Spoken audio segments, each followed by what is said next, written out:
Student, welcome to all. आज हम BSc second year के पेपर थर्ड में एम्ब्रियोलॉजी वाले पोर्शन में नेक्स्ट टॉपिक आपका शुरू करते हैं, जिसमें अपना आज का टॉपिक रहेगा स्टेमन, microsporangium and pollen.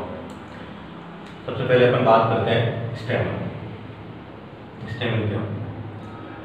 Unit of एंड्रोइशियम,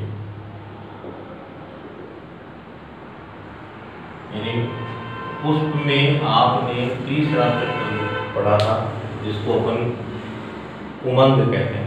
उस तीसरे चक्र की इकाई क्या होती है? आपकी स्टेमन कहलाती है। स्टेमन को मॉर्फोलॉजिकली आकार के रूप से माइक्रोस्पोरोफिल कहा जाता है।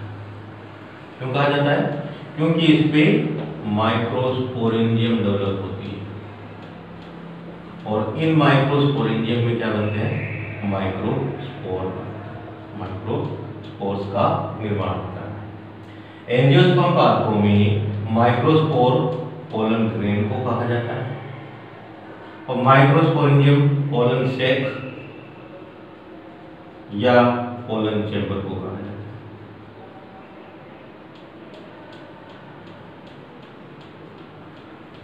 माइक्रोस्पोरोफिल या स्टेमन क्या होता है?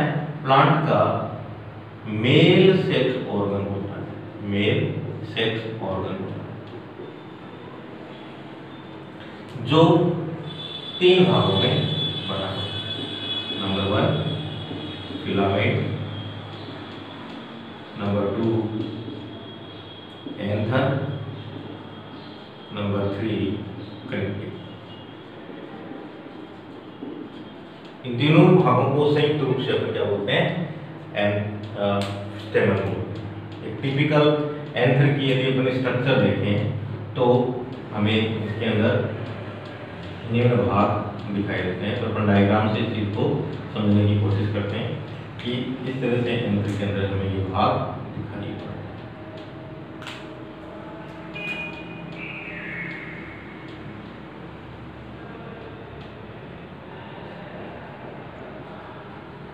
फिलामेंट,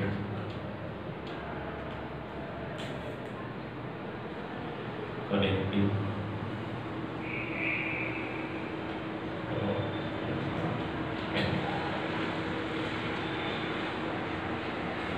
इन तीनों भागों को संयुक्त रूप से हम क्या बोलते हैं? स्टेमन बोलते हैं। अब अपन इसकी डिस्क्रिप्शन, सबसे पहला पार्ट लेते हैं अपन स्टेमन। ये नीचे वाला बेलनाकार तंतुवत भाग जो थैलामस से जुड़ा होता है और थैलामस की नोड से ही डेवलप होता है, इसको हम क्या कहते हैं? फिलामेंट कहते हैं। तो यहाँ पर अपन क्या होगा? ये सिलिंड्रिकल बेलनाकार स्टॉक होता है, ठीक है? एक सिलिंड्रिकल बेलनाकार स्टॉक होता है। इसी सिलिंड्रिकल स्टॉक के शीर्ष भाग पर क्या डेवलप होते हैं? एंथर डेवलप होते हैं। एक टिपिकल एंजियोस्पर्म के अंदर यदि अपन देखें तो जो एंथर होता है वो बाइलोब्ड होता है, यानी द्विपालित होता है। द्विपालित अवस्था को डाइथिकस भी कहा जाता है। एक लोब को एक पाली कहा जाता है, पाली को यहाँ पर कई बार सेल्ड भी कहा जाता है, इसलिए इसे 2 सेल्ड एंथर भी कहा जाता है। तो ये चीज याद रखना, कंफ्यूजन मत होना। बाइलोब्ड, बाइथिकस, 2 सेल्ड का मतलब एक ही होता है, ठीक है? या आपको ये दोनों पालियां यहाँ पर नजर आ रही है। प्रत्येक जो पाली होती है, ईच लोब, ठीक है, हैज 2 पोलन सेक। प्रत्येक पाली के अंदर हमें 2 पोलन चैम्बर मिलते हैं।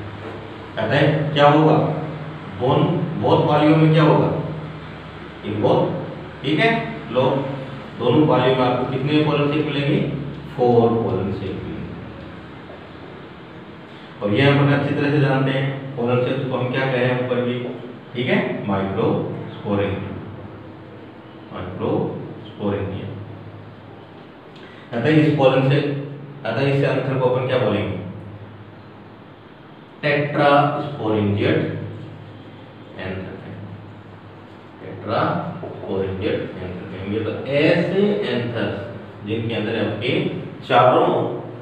चार माइक्रोस्पोरेंजिया मिले उसे अपन टेट्रास्पोरेंजियट एंथर कहेंगे। लेकिन एग्जाम्पल के लिए मालवेसी, कंप्लीट मालवेसी फैमिली जो है आपकी, उस मालवेसी फैमिली के अंदर देन मोरिंगा, सहजना फादर, और द स्मॉलेस्ट एंजियोस्पर्म वुल्फिया, उसमें आपको केवल क्या मिलता है, एक पाली मिलती है। यानी इनके अंदर में जो एंथर होंगे उनको क्या बोलेंगे, मोनोथिकस एंथर बोलेंगे। और इसके अंदर एक एंथर है, यानी एक ही पाली है, ठीक है, वन लॉक्ड हो गया, सिंगल सेल्ड हो गया ये। तो इसके अंदर आपको स्पोरेंजिया कितनी होंगी, 2 स्पोरेंजिया, 2 माइक्रोस्पोरेंजिया, 2 माइक्रोस्पोरेंजिया, ठीक है, 2 माइक्रोस्पोरेंजिया। ऐसे एंथर को हम क्या बोलते हैं, बाइस्पोरेंजियट एंथर, ठीक है। तो ये आपका बाइस्पोरेंजियट एंथर। लेकिन इसके अंदर एक अपवाद भी है, इन चीजों के साथ में एक अपवाद भी यहाँ पर हमें देखने को मिलता है। वो अपवाद क्या है आपका, आर्श्यूथोपियम, आर्श्यूथोपियम माइनोटिसिमम एक पैरासाइट पादप है जो मोनोथिकस होता है, उसका एंथर क्या होता है आपका, मोनोथिकस होता है। लेकिन उसमें क्या मिलती है, ओनली 1 माइक्रोस्पोरेंजियम पाई जाती है, सिंगल माइक्रोस्पोरेंजियम इसके अंदर पाई जाती है। ऐसे एंथर को हम क्या बोलते हैं, मोनोस्पोरेंजियट एंथर कहते हैं, मोनोस्पोरेंजियट एंथर कहते हैं, ठीक है, मोनोस्पोरेंजियट एंथर इसको अपन कहते हैं। तो ये आपके सामने पालियों के एंथर के बारे में। आपका थर्ड पोर्शन आपका आ जाता है यहाँ पर कनेक्टिव, ठीक है, थर्ड पोर्शन में अपना पार्ट है आपका कनेक्टिव। कनेक्टिव कुछ नहीं है, दोनों पालियों को जोड़ने वाली मिड रिब लाइक स्ट्रक्चर, ठीक है, मिड रिब लाइक स्ट्रक्चर, ठीक है, क्या कहलाती है, कनेक्टिव कहलाती है। यानी ये दोनों पालियों को आपस में जोड़ने वाली ये स्ट्रक्चर यहाँ पर आपको mid rib like structure connective कहलाती है। इसका कार्य क्या होता है, क्योंकि इसमें क्या मिलता है, वास्कुलर सप्लाई, तो ये जो एंथर है उसको वास्कुलर सप्लाई देने का कार्य करती है, पोषण देने का कार्य करती है। तो इस तरह से अपने एक कंप्लीट स्टेमन की संरचना हमें दिखाई पड़ती है। अब चलते हैं अपन स्टेमन के डेवलपमेंट, कि किस तरह से स्टेमन का डेवलपमेंट होता है। डेवलपमेंट, ठीक है, अकॉर्डिंग टू हेम्स 1961 के अनुसार स्टेमन का डेवलपमेंट लीफ लाइक होता है, लीफ लाइक मैनर में होता है, ठीक है। लीफ लाइक मैनर में क्या होगा, लीफ नोड पे डेवलप होती है, क्योंकि जो स्टेम होता है वो नोड और इंटरनोड में बटा होता है, और स्टेम की जो नोड होती हैं उस नोड पर किनका निर्माण मिलता है, लीफ प्राइमोर्डियम का निर्माण होता है। और इन लीफ प्राइमोर्डियम में क्या मिलता है आपको, मेरिस्टेमेटिक टिश्यू मिलता है। इसी तरह से फ्लावर डेवलपमेंट के अंदर भी आपको क्या मिलता है, मेरिस्टेमेटिक टिश्यू मिलता है। यहाँ पर फ्लावर के अंदर जो मेरिस्टेमेटिक टिश्यू होता है, ठीक है, उसको हम क्या बोलते हैं, फ्लोरल मेरिस्टेमेटिक बोलते हैं, मेरिस्टेमेटिक टिश्यू। वो सारा का सारा मेरिस्टेमेटिक टिश्यू कहाँ रहता है, थैलेमस के अंदर रहता है, ठीक है। और थैलेमस में कई तरह की नोड्स होती हैं जो अलग अलग पार्ट्स, फ्लोर के पार्ट्स को एज ए प्राइमोर्डियम के रूप में डेवलप करती हैं। एग्जाम्पल के यहीं से अपने इसको डायग्राम से समझने की कोशिश करते हैं। जैसे ये थैलेमस पार्ट, इस भाग को अपन क्या बोलते हैं, थैलेमस, जिसके ऊपर सारे पुष्प ऑर्गन स्थित रहेंगे, ठीक है। यहाँ पर सबसे बाहर की तरफ इसमें क्या मिलते हैं, सेपल, यानी कैलिक्स मिलता है।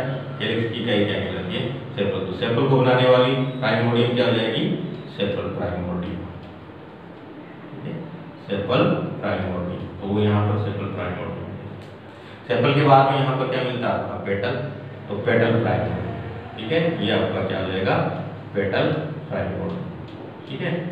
इसी तरह से थर्ड वर्ग जिसके बारे में अपन ने बात करी थी वो होगा आपका थर्ड वर्ग यहाँ पर स्टेमन। स्टेमन के अंदर आपकी क्या मिलेगी पिस्टिल, पिस्टिल, ठीक है, पिस्टिल प्राइमोर्डियम। ये आपका क्या इसमें स्टेमन प्राइमोर्डियम, स्टेमन प्राइमोर्डियम यहाँ पर डेवलप होता है। कहाँ पर? थैलेमस के ऊपर, थैलेमस की नोड से स्टेमन प्राइमोर्डियम डेवलप होता है। ये स्टेमन प्राइमोर्डियम जो है उसमें कौन सा ऊतक मौजूद है आपका? फ्लोरल मेरिस्टेम, ठीक है, फ्लोरल मेरिस्टेम। ये फ्लोरल मेरिस्टेम यहाँ पर क्या करेगा प्राइमोर्डियम के अंदर, ठीक है। ये कौन सा प्राइमोर्डियम आपकी? स्टेमन प्राइमोर्डियम। इस स्टेमन प्राइमोर्डियम में लगातार ये मेरिस्टेटिक टिश्यू डिवीजन करता है और डिवीजन के कारण पहले क्या बनता है आपका फिलामेंट बनता है, स्टेमन का फिलामेंट बनता है। फिलामेंट का जो हेड है शीर्ष भाग, जब फिलामेंट बन जाता है तो हेड पार्ट में स्थित मार्जिन, जो हेड पार्ट की जो मार्जिन है उस मार्जिन के अंदर मौजूद टिश्यू, ठीक है, जो मार्जिन टिश्यू है उस मार्जिन टिश्यू में लगातार विभाजन होता है और वो विभाजन करते हुए क्या करता है एंथर लॉब्स को डिफरेंशिएट करता है, एंथर लॉब का निर्माण करता है, एंथर लॉब्स डेवलपमेंट। इस तरह से यहाँ पर कंप्लीट एंथर का डेवलपमेंट हो जाता है। तो ये आपका एंथर डेवलपमेंट में इसके आगे वाला पोर्शन आपका है माइक्रो